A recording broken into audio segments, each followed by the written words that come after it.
अब शांत रहें। अरे अब शांत रहें भाई माननीय सदस्यगण। अरे भाई आगे बात।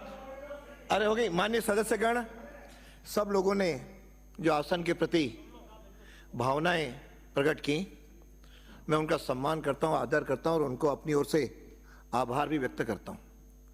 भारत में लोकतांत्रिक व्यवस्था है। लोकतांत्रिक व्यवस्था में संसद, विधानसभाएं सब उसमें काम कर रही हैं। सन 52 से लेकर के राजस्थान विधानसभा भी काम कर रही है। और तब तो मैं छोटा था, लेकिन जब से समझ आई तब से विधानसभा की कार्रवाई समाचार पत्र में लगातार पढ़ता रहा हूं। लेकिन तब से लेकर के आज तक कभी भी ऐसी घटना नहीं घटी। विरोधाभास भी हुआ, आंदोलन भी हुए, खड़े होकर विरोध भी हुआ और एक दो तीन बार यहाँ पे धरने भी, दोनों पक्षों में से किसी न किसी ने धरने दिए।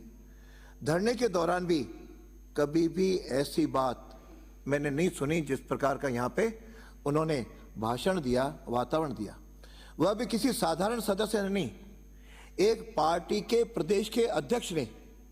और उसमें मुझे लगा कि सारी गरिमा और मर्यादाएं का तार तार हुई, जिसको कोई भी आप में से की तरह, बाकी मैं समझता हूं उनमें से भी व्यक्तिगत रूप से कुछ लोगों ने आके जब बताया, उनके मन में भी पीड़ा है, क्योंकि पार्टी के साथ जुड़ाव होने के कारण वो खुले में नहीं कर पा रहे हैं।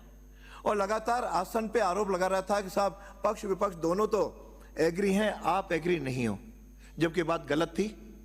और उसके आधार पे मैंने बड़ा मन रखते हुए भी जैसे ही परसों शाम को आया, बात करने के प्रयास किए, वरिष्ठ लोगों से भी टेलीफोन से भी बात हुई।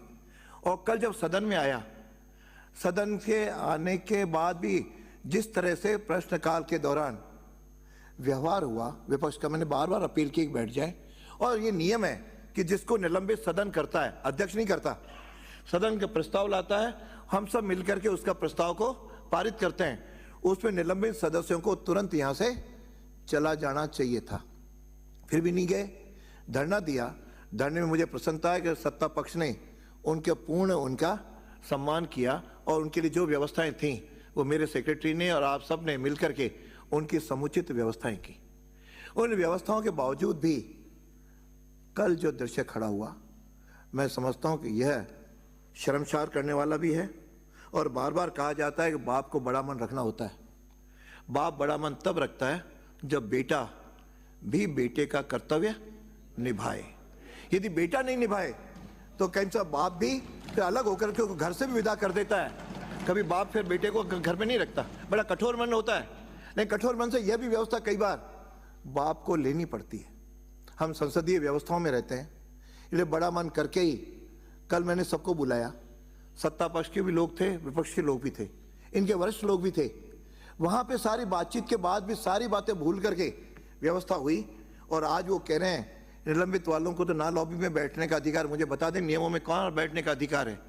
कल स्पेशली परमिशन दी कि सदन में चूंकि डेडलॉक हम तोड़ना चाह रहे थे, सत्ता पक्ष भी तोड़ना चाह रहे थे, कई और हम सब भी चाहते थे कि सब लोग आ जाएं, इसलिए बड़ा मन करके उनको बाहर भेज करके वापस, स्पेशली जो आज तक के विधानसभाओं के इतिहास में पहली बार है कि राजस्थान में उनको अंदर आने की अनुमति दे करके और बोलने की अनुमति दी।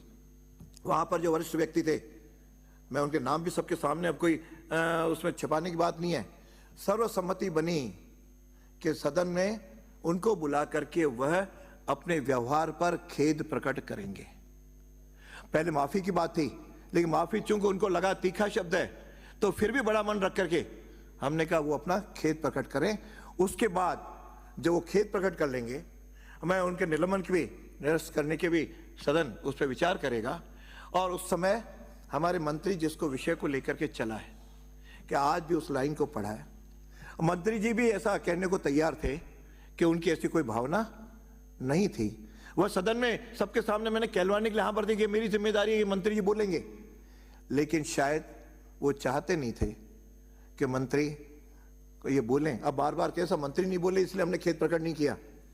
मंत्री जी उसके बाद ही बोलने वाले थे, पहले उनको बोलना था, क्यों व्यवहार उनका यहाँ गलत था।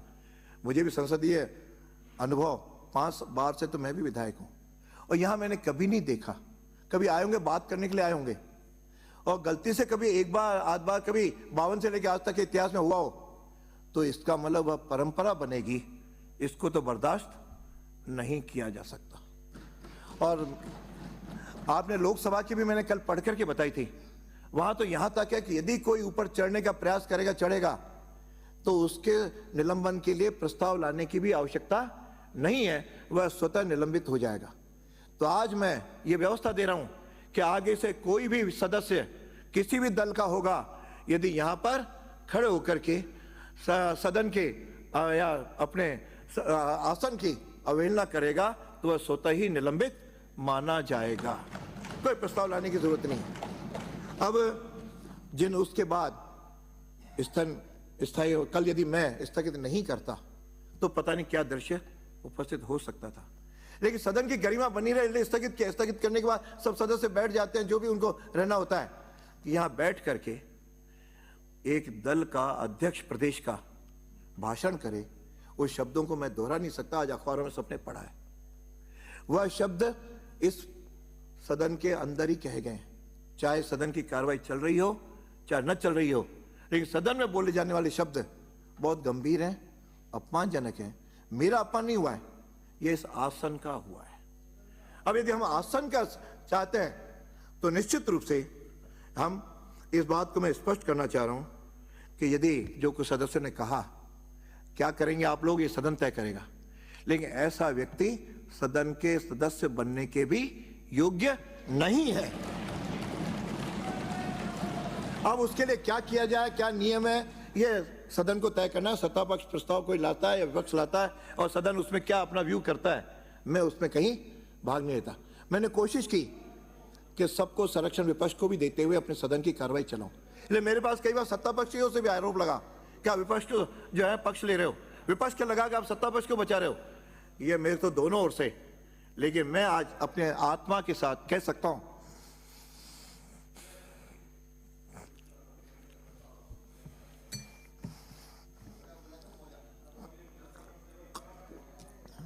कि मैंने कभी भी पक्षपात नहीं किया और न करूंगा।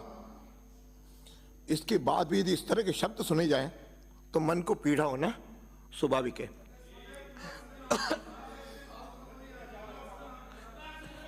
समझौते में वार्ता उन्होंने भंग की और उसके बाद मैं नहीं कह रहा हूं, उनके सदस्य श्रीमान राजेंद्र जी पारिक वहां थे, आप में से वो तो कहते हैं गीता पे हाथ रख के कहें, वो वैसे ही कह रहे हैं कि जो समझौता हुआ उसका पालन नहीं किया गया। इसके बाद भी वो इस तरह का बाहर अभी भी टीवी पे जिस तरह का अपना शब्दों का उपयोग करें, विरोध होता है, मैं सहमत नहीं होता, असहमत हूं, विरोध होता है, ये सब भाषा, लेकिन सदन के लिए और अध्यक्ष के लिए, आसन के लिए आज भी जिन शब्दों का उपयोग हो रहा है, क्या ऐसे वातावरण में कोई बात होना कितना उचित होगा, यह आप सदन तय करें, उसे मैं तय नहीं करूंगा।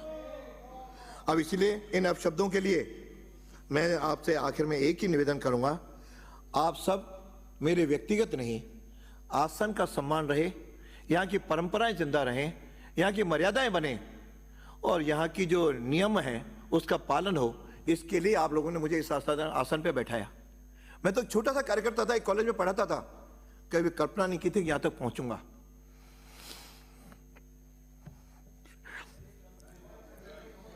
लेकिन मुझे आपने पहुंचाया, ऐसे शब्द सुनने के लिए तो मैं आसन पे नहीं आया हूं, अध्यक्ष नहीं बना हूं।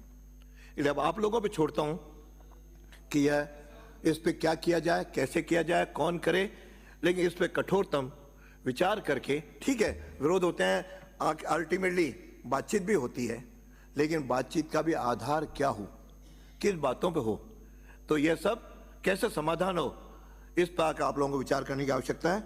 मुझे इतना ही आपसे निवेदन करना है कि सदन के आसन की मर्यादा रखने के लिए, सदन की मर्यादा रखने के लिए हम सब कृत संकल्प हैं और आप सब लोग भी उसके प्रति कटिबद्ध रहें। इतनी बात कहते हुए अपनी बात पता करता हूं, पूरी करता हूं। अब